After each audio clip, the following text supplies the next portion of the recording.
diyaarado daroon oo casri ah kuwaas oo loo adeegsado hawlo kala duwan sida basaasidda, dabagalada iyo weerarada duqeymaha cirka ah.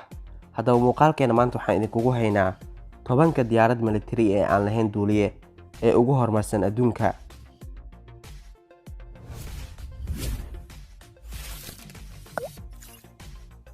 Bayraktar TB2 waa diyaarad aan duuliye lahayn oo ishagta oo loo adeegsado ujeedooyin kala duwan, taasoo lagu sameeyay dalka Turkiga. Waxay si wanaagsan u qaban kartaa hawlgallada dabagalka, sahanka iyo weerarada duqeymaha cirka. Dhererkeedu waa 6.5 mitir, balaca garbaheedu waa 12 mitir, dhererka jooggeedu waa 2.2 mitir. Culeyska ugu badan oo ay ku duuli karto waa 700 oo kilogram. Tirada matoorada ku rakiban waa 1 matoor, kaasi oo siinaya awood gaaraysa 106 faras. Culeyska diyaaradan ayada oo maran wuxuu gaaraa 450 kilogram. Culeyska ay qaadi karto waa 150 kilogram. Xawaaraha ugu sareeya oo ay jari karto waa in ka badan 220 kilomitir saacadii. Joogga ugu sareeya oo ay ku duuli karto waa 8000 oo mitir. Waxayna awoodaa diyaaradan daroonka ee Bayraktar TB2 inay si fudud oo sugan u soo hesho baraha hadafka, ayadoona lagu xiri karo noocyo badan oo gantaalo ah, kuwaas oo dhalin kara haddii lagu tuuro meel burbur baaxad weyn. Tan iyo markii ay samaysay duulimaadkeedii ugu horeeyay soona gashay shaqada sanadii 2014, waxaa ku howlgelayay ciidamada qalabka sida iyo kuwa booliiska ee dalka Turkiga, ayadoona sidoo kale Turkiga ay ka iibsadeen diyaaradan aan duuliyaha lahayn ee Bayraktar TB2 dalal badan oo adduunka ah si ay ugu xoojistaan awoodooda military. Waxaana ka mid ah dalalka haysta diyaaradan Qatar, Liibiya, Azerbaijan, Itoobiya, Soomaaliya, Ukraine iyo wadamo kale oo badan. MQ-25 Stingray waa diyaarad aan duuliye lahayn oo lagu sameeyay dalka Mareykanka. Waxaa loo naqshadeeyay ka qayb qaadashada howlaha qaadida shidaalka iyo dib ugu shubidda diyaaradaha dagaalka ayagoo ku jira hawada, taasoo u sahlaysa diyaaradaha dagaalka inay ku jiraan hawada waqtiyo badan oo dheeraad ah. Waxaa loo adeegsaday in dib loogu siiyo shidaal diyaarado badan oo dagaal, sida siinta shidaal diyaaradda nooca loo yaqaan F-35. waxaana la kordhiyey oo la horumariyey howlihii loo isticmaali jiray diyaaradan daroonka, ayadoona hadda ay ka qayb qaadan karto howlaha dabagalka iyo kuwa sahanka. Ujeedadeedu waxay ahayd markii hore nooc diyaarad oo awooda siinta shidaal 4 diyaaradood duulimaadkiiba. Dhererka diyaaradan waa 5.5 mitir, halka balaca garbaheedu uu yahay 23 mitir. waxaana ku xiran hal matoor, kaasi oo siinaya xawaare sare oo gaaraya 620 kilomitir saacadii, ayadoona markiiba hawada u qaadi karta 7.2 tan oo shidaal ah. Waxayna diyaaradan samaysay duulimaadkeedii ugu horeeyay sanadda 2019, ayadoona ah mid weli ku jirta horumarin. Waxaana samaysay shirkadda aadka u weyn ee diyaaradaha soo saarta ee Boeing, waana mid ay hadda ku howlgalaan diyaaradan daroonka ciidamada badda ee Mareykanka. XQ-58 Valkyrie waa diyaarad aan duuliye lahayn oo uusan soo qaban raadaarka, taasoo lagu sameeyay dalka Mareykanka. Naqshadda iyo samaynta diyaaradda waxaa leh shirkadda agabyada difaaca iyo xal u helidda amniga ee Kratos. Duulimaadkeedii ugu horeeyay waxa ay samaysay sanadda 2019. Si gaar ah waxaa loogu sameeyay si ay u samayso dabagalada diyaaradaha aan duuliyaha lahayn. Diyaaradan dhererkeedu waa 8.8 mitir, halka balaca garbaheeda uu yahay 6.7 mitir. Waxaa loo adeegsan karaa howlaha dabagalka iyo kuwa sahanka, ayadoona mararka qaar lagu xiri karo diyaaradaha daroonka ee aadka u yar sida Altias 600. Culeyska ugu badan oo ay ku duuli karto waa 2.7 tan, ayadoona qaadi karta culeys xamuul dhan 540 kilogram. Xawaaraha ugu sareeya oo ay jari karto waa 1050 kilomitir saacadii, ayadoona isla markaana ku duuli karta joog sare oo gaaraya 83700 oo mitir. Loyal Wingman magaca kale ee loo yaqaan waa MQ-28 Ghostbat. waa diyaarad uusan soo qaban raadaarka oo loo adeegsado ujeedooyin kala duwan, taasoo lagu sameeyay dalka Australia. Waxaa loo sameeyay inay ula duusho si raxan ah diyaaradaha kale ee la midka ah si ay ugu wada fuliyaan howlgallada hab wada jir ah oo dhammaystiran. Waxayna diyaaradan Loyal Wingman u qaban kartaa howlgallada si wanaagsan si la mid ah diyaaradaha dagaalka oo kale, ayadoona adeegsanaysa garaadka macmalka, taasoo u suuragelinaysa inay uga qayb qaadato hab madax bannaan howlgallada ay fuliyaan sirdoonka. qaybta hore ee diyaaradan waxaa lagu bedeli karaa qaybo kale, taasoo loo adeegsan karo ujeedooyin kala duwan. Dhererka diyaaradan waa 11.7 mitir, halka balaca garbaheedu uu yahay 7.3 mitir. Waxayna duulimaadkeedii ugu horeeyay ee samaysay sanadda 2021, ayadoona ah mid weli ku jirta horumarin.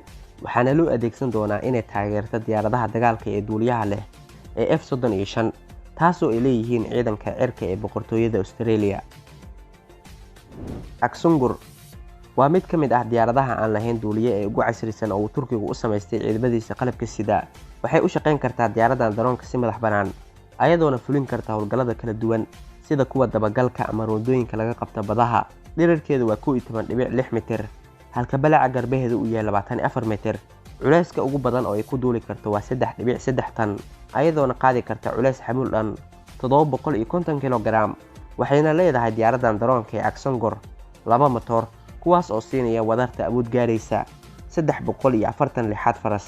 Xawaaraha ugu sareeya oo ay jari karto waa 250 kilomitir saacadii, ayadoona isla markaana ku duuli karta joog sare oo gaaraya 12200 mitir.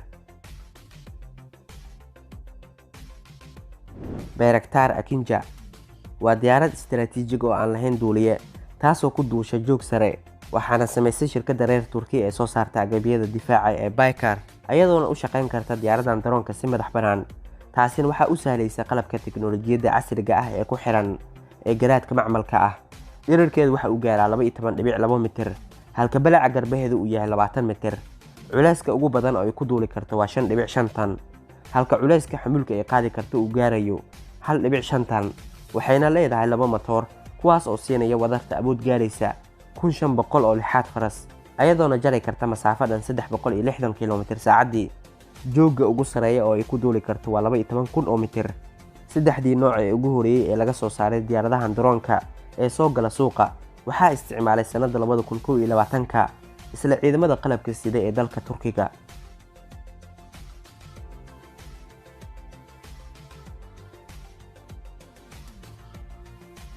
MQ-9 Reaper waa mid ka mid ah diyaaradaha ugu casrisan ee aan lahayn duuliye ee loo adeegsado ujeedooyin kala duwan, kuwaas oo lagu sameeyay dalka Mareykanka. Waxaa loo naqshadeeyay howlgallada adag ee joogga sare ee hawada laga bartilmaameesta dhulka.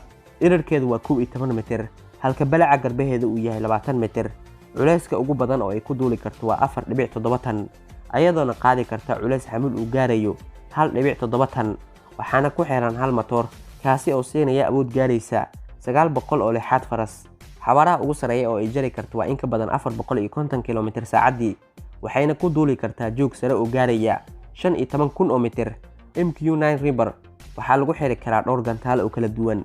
Midka ugu caansan ee inta lagu xiro loo adeegsado duqeymaha waa gantaalka AJM-184, sidoo kalena loo yaqaan Hellfire, kaasoo halkii lala eegta gaarsiin kara burburo lixaad leh. Waana mid ay hadda ku howlgalaan diyaaradan daroonka ciidamada cirka ee Mareykanka, kuwa Spain, Talyaaniga iyo dalal kale. Predator Sea Avenger waa diyaarad daroon oo xawaare sare leh, taasoo bartilmaameedkeedu uu aad u sugan yahay, waxaana lagu sameeyay Mareykanka. Naqshadda gaarka ah ee diyaaradan daroonka ee u samaysan tahay ayaa u ogolaanaya inay xawaare sare kaga soo baxsato howlgallada laga qabto meelaha halista badan. Dhererkeedu waa 13 mitir, halka balaca garbaheedu uu yahay 20 mitir. Culeyska ugu badan oo ay ku duuli karto waa 18.2 tan, ayadoona qaadi karta culeys xamuul dhan 4.5 tan. Waxaana ku xiran kaliya hal matoor, kaasi oo siinaya inay jarto masaafo dhan 740 kilomitir saacadii. Waxayna awoodaa inay ku duusho joog sare oo gaaraya 15000 mitir, ayadoona hadda ay adeegsadaan diyaaradan daroonka ciidamada cirka ee Mareykanka. X-47B waa diyaarad aan duuliye lahayn oo aad u horumarsan, taasoo loo naqshadeeyay inay la shaqeyso maraakiibta qaada diyaaradaha dagaalka, waxaana lagu sameeyay dalka Mareykanka, ayadoona ay sameysay shirkadda soo saarta agabyada difaaca cirka ee Northrop Grumman. Waxayna qaban kartaa howlo badan oo kala duwan. Habka ay u naqshadaysan tahay diyaaradanna waxaa lagala dhaxbaxay fikrado kale oo lagu horumarinayo diyaarado kale oo daroon ah, kuwaas oo laba ka mid ah uu socdo hadda horumarintooda. Dhererkeedu waa 11.6 mitir, halka balaca garbaheedu uu yahay 19 mitir. Culeyska ugu badan oo ay ku duuli karto waa 20.2 mitir, ayadoona qaadi karta culeys xamuul dhan 2 tan. Waxaana ku xiran hal matoor, kaasi oo u ogolaanaya inay jarto masaafo dhan 1100 kilomitir saacadii. Waxayna ku duuli kartaa joog sare oo gaaraya 12800 mitir. Haddana waxaa adeegsaday ciidamada badda ee Mareykanka. RQ-4 Global Hawk waa diyaarad aan duuliye lahayn oo sahan ah, taasoo lagu sameeyay dalka Mareykanka. Waxa ay qaban kartaa howlgallada aad ku adag ee duqeymaha, ayadoona sidoo kale ka soo qaadi karta sawirro tayo sare leh, barajo quraafiyeed oo aad u baaxad weyn. Dhererkeedu waa 14.5 tan, halka balaca garbaheedu uu yahay 40 mitir. Culeyska ugu badan oo ay ku duuli karto waa 11.6 tan, ayadoona qaadi karta culays xamuul u dhan yahay 1.3 tan, waxaana ku xiran hal matoor kaasi oo siinaya inay jarto xawaare sare oo gaaraya 630 kilomitir saacadii, waana mid awooda inay ku duusho joog sare oo gaaraya 18,000 oo mitir. haddana waxaa adeegsaday diyaaradan aadka u horumarsan ee daroonka ciidamada cirka ee Mareykanka iyo ciidanka isdifaaca ee Japan.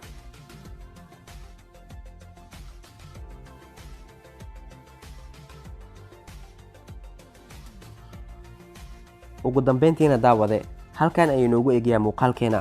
haddii aad ka heshay muuqaalka like saar, kana soo dhiiba aragtidaada mawduucii aad jeclaan lahayd inaad ku aragto muuqaaladeena soo socda. fadlan ha hilmaami inaad kanaalka caalamka ku soo biirto oo aad dhahdo subscribe si ay kuu soo gaaraan durbaba muuqaalada aan halkan soo gelino. is aragti dambe oo xiiso leh.